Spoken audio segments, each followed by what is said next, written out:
Ang maganda dito per section, may mga chef dito karisbakers. Ayun yung mga steak karisbakers. Oh.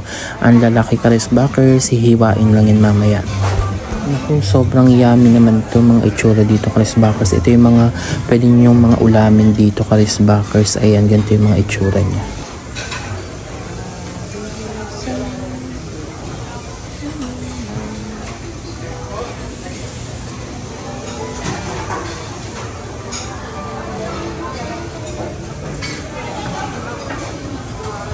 Dito naman karisbakers sa area na to, puro meat dito.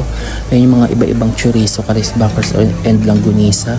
Tapos karisbakers dito pipila kapag kukuha kayo ng mga steak, iba-ibang mga luto ng steak karisbakers. Kaya karamihan nandyan ako lagi kasi nga ang aking mga pinagkakain karisbakers is puro steak dito karisbakers.